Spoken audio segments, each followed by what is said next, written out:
Hi everyone, and welcome to the Creative Wondering Duo.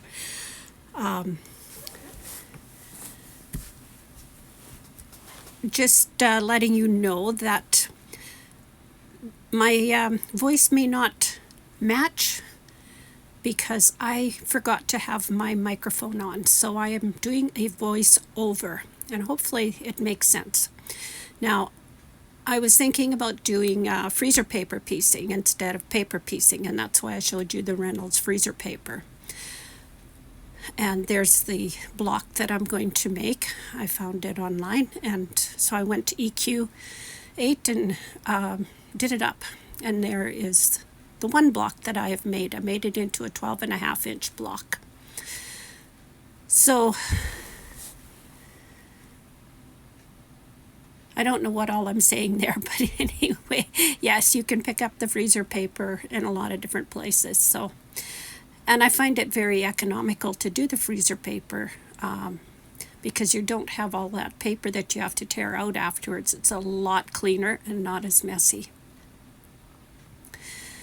And what I did is I printed my blocks out. They're 4.5-inch blocks, and then you cut your freezer paper into 8.5 by 11-inch, the same as your printer paper, and put it into the copier, the shiny side up so that it prints on the back. Now you have to make sure that that's the way your copier will print.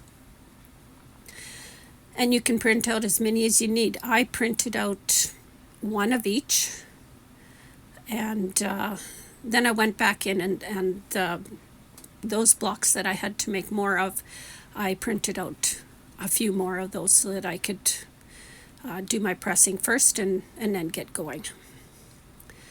So, and there's the shiny side. That's the side that has the wax. You want to print on the paper side. There's what I'm showing you.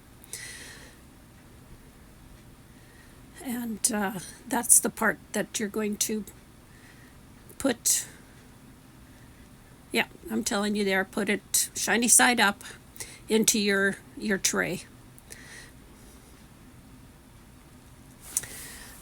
This is kind of difficult to figure out what I'm talking about there.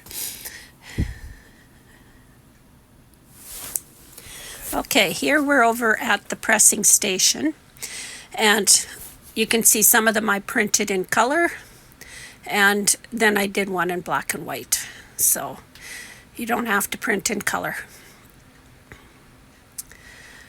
And you,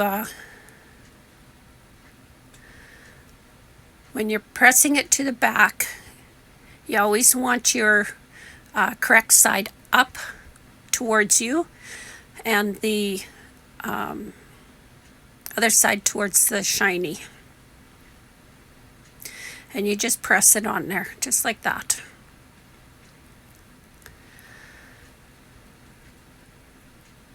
And then it won't fall off. With paper piecing, you're using glue instead of on your first piece like that.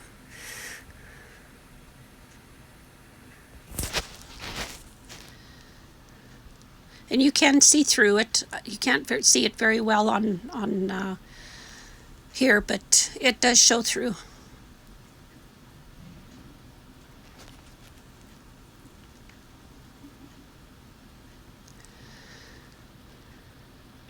Now this piece, I'm putting that in the center.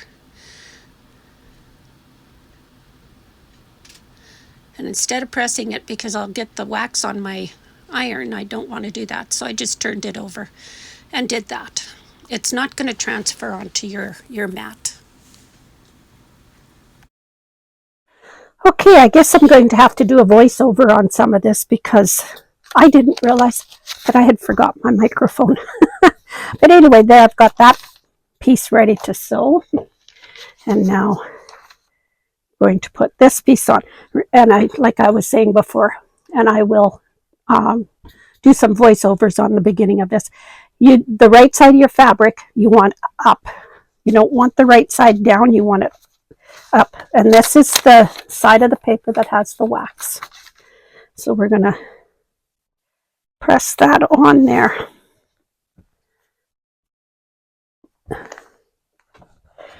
And because I'm doing a lot of pressing, it's so handy to have a little mini iron or your big iron, but set up a pressing station right beside your sewing machine. Now those aren't going to fall off, as you can see.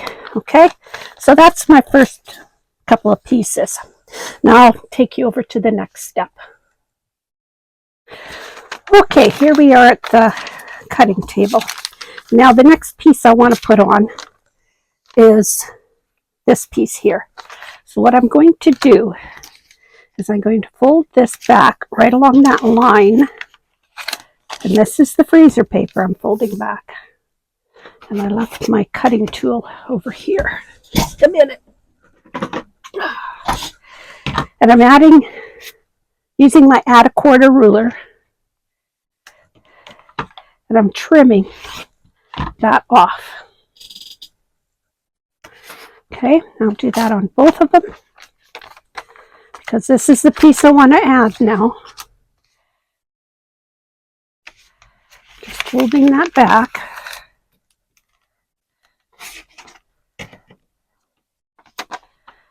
And because it's that waxy side of the freezer paper, I didn't have to add glue like you do in your paper piecing. So now what I want to do is add these. And it's always right sides together, okay? So my right sides together. And I can line that right up just perfect like that. And again, another one. Get your right sides together.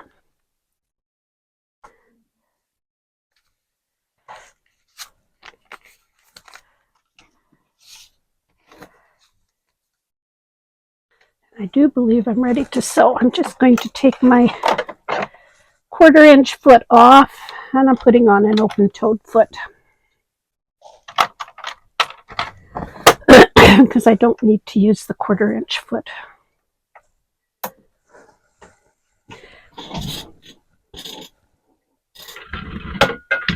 Okay, I'm going to hopefully get you set up here so you can see the sewing machine.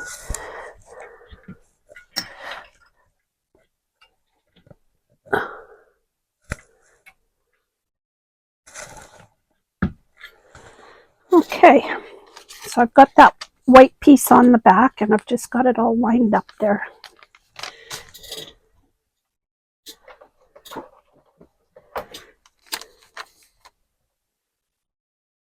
And what you're going to do is stitch just right down the edge of that paper.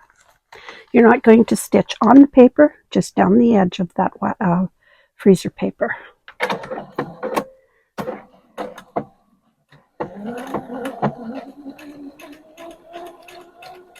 That's why I didn't need a 1/4 inch foot.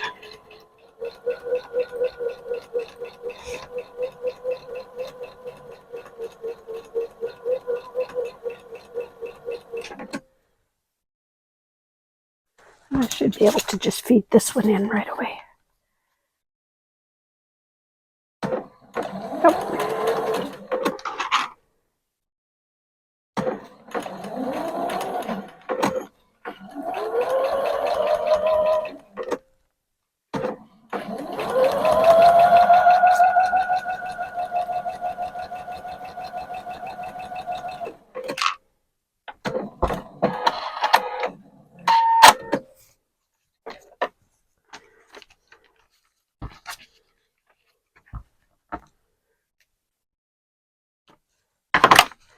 And if it lifts off a bit, that's okay. We're not going to worry about it. Okay, so now I'm going to take this over to the pressing mat, and I'm just going to press this right onto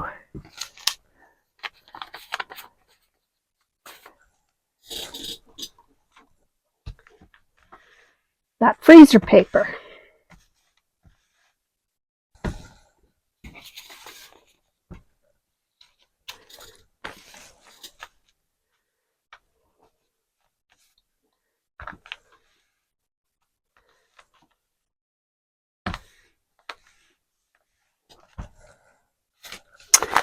So there, it's pressed onto the freezer paper. Now we're going to do our trimming again.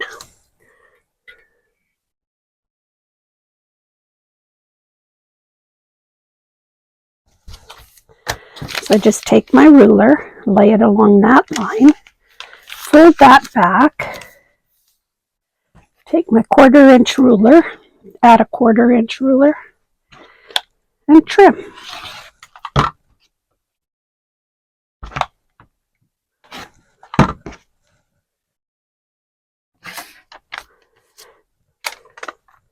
And I'll do the same to this one.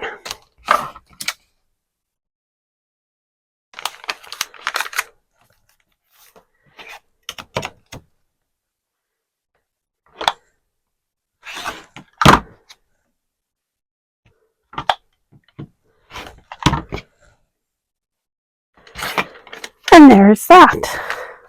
Okay, so now, well, I'm going to make, I need 2 like this, so I'll bake these ones first.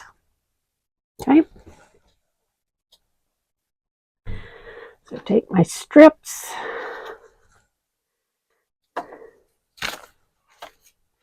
and all I'm going to do is make sure that I'm up on that line, and fold that back like that.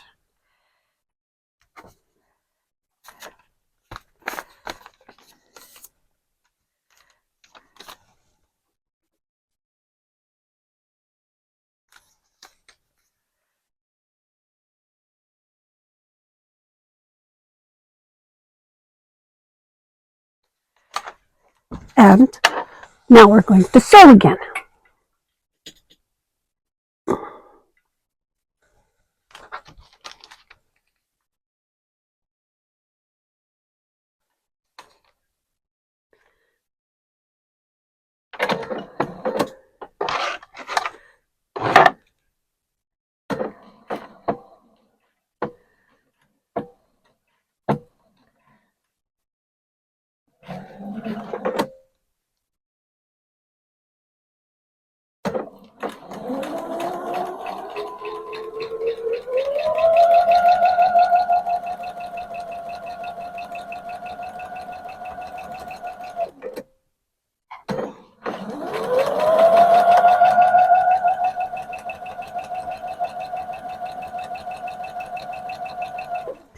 Now, if you wanted to, you could take a little bit of glue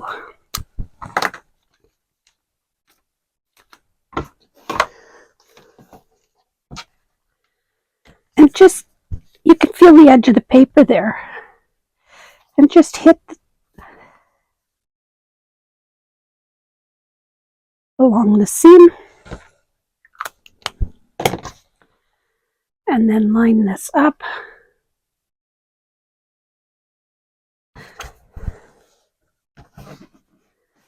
And that would hold it very nicely in place. I'd have to move it over a little bit.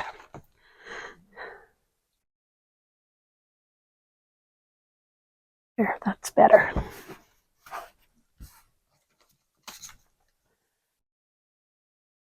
Okay. I'm just going to feed that into the machine.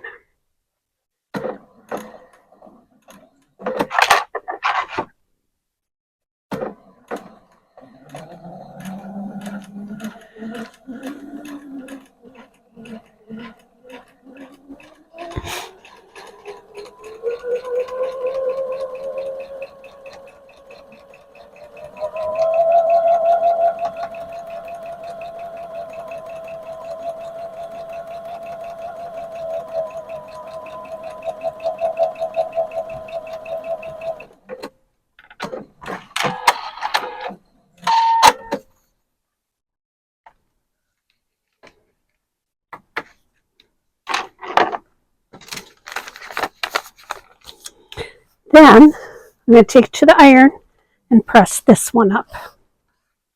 Okay.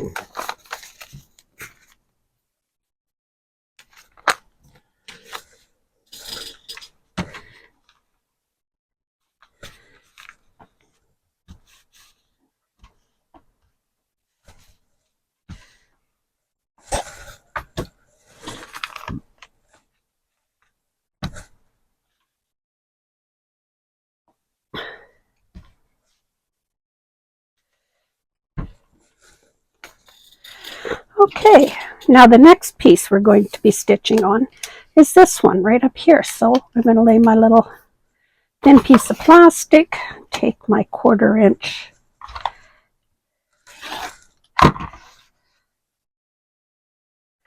and now because this one has got these wings out here, I am going to trim off the edge here so I can see where to place that next piece.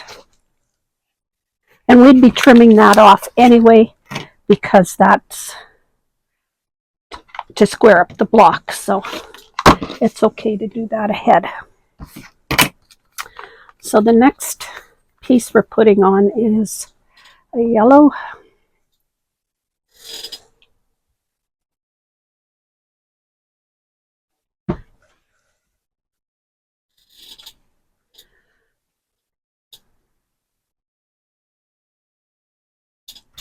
And I mean, you can line that right up along there and you'll know that it should fall right out.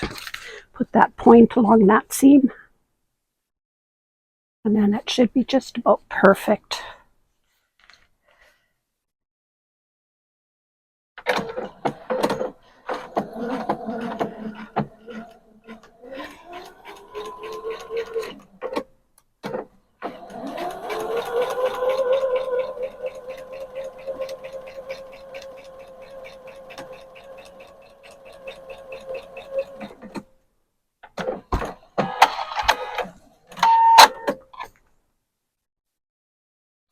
Looks good. Now we could trim this up right away here so that we don't have a whole bunch of fabric in here.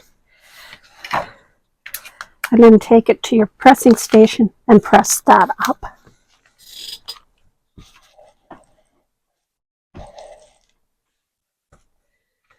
Now there's our first block. I just have to trim off the excess, so I'm going to do that.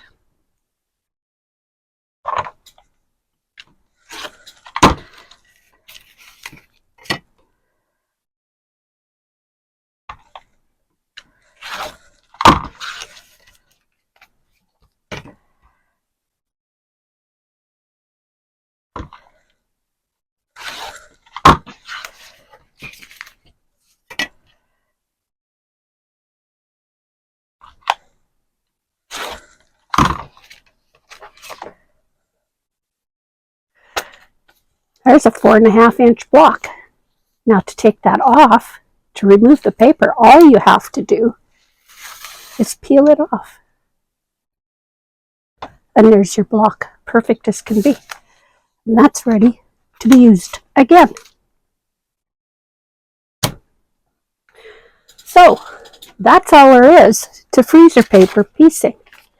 And you can draw out any block or any quilt block you want and do this and just copy it on your machine, your photocopier. This, when you're piecing them together, lay them out and use your 1/4 inch seam foot and sew it together. And you'll end up with a beautiful block. And hopefully when I get this top made, I will show you what it looks like. So thank you for joining me. This was something I've been wanting to try for a while. Took a while for me to mull it around in my head, but I figured it can't be that hard to figure out. And what I like is I can use this over and over and over as long as there's enough wax on there. And when that wears too thin and nothing will stick to it, I can just print out another one. So more economical than the other papers, I think. But anyway, each to their own. I figured I had to try it, show it to you. So, and yes, we are in the deep freeze here in Saskatchewan yet, so that's why I'm back in my sewing room doing some stitching today. But y'all take care and stay warm if you're in the cold weather, and stay home. Don't travel. But remember to share, subscribe, and give me a thumbs up. That all helps the algorithms, and I appreciate all the new members that have, or all the new people that have signed up on our channel. It's much appreciated. So take care. Bye for now. And remember, stay real.